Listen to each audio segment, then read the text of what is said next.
concert ang pinangunahan ni Sylvia Latorre para sa benefit ng Philippine Youth Symphonic Band. Hindi raw nagdalawang isip ang reyna ng Kundiman na bumalik sa bansa para makatulong sa mga kabataang musikero. Makichika tayo kay Nelson Canlas.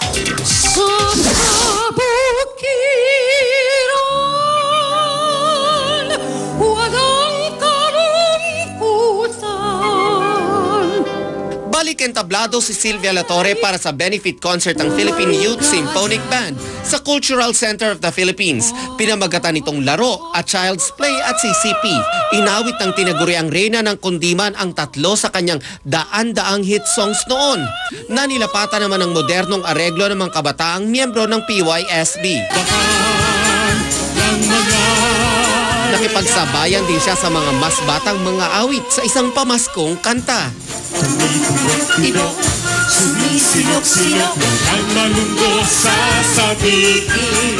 Tuwang-tuwa naman ang mga nanood, lalo't nabigyan ng bagong atake ang mga Philippine folk songs ng isang bandang binubuo ng mga kabataan. The fact that it's all Pinoy songs, nakakatuwa. Sa panahon ni na Justin Bieber at Taylor Swift, maganda na may ganitong effort tayo na para bigyang bagong buhay yung mga folk songs natin. So young and so talented, and I see that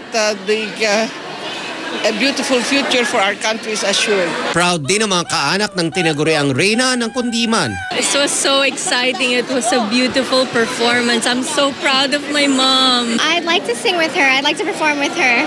Nasa Amerika na si Sylvia pero sinadya niyang bumalik sa Pilipinas para sa concert na ito. At kahit kagagaling lang sa sakit, sinikap niyang kumanta. I did it for a very good cause kasi itong concert na ito para matulungan ang mga batang talented na gustong mag-aral more about music. The basic step is musical education for the livelihood of the Philippine Youth Symphonic Band. So the kids in the band being trained in music for livelihood. Ilan pa sa mga personalidad na nanood ay sina Senator Bongbong Marcos, Tessa Prieto Valdez at Mother Lily Monteverde. Kasabay ng concert, may auction din ng mga pambatang upuan sa labi ng CCP.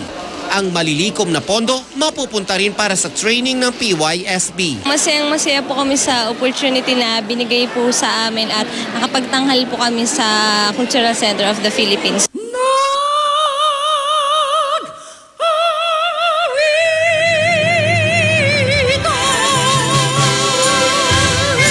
Nelson Canlas updated sa Showbiz Happenings.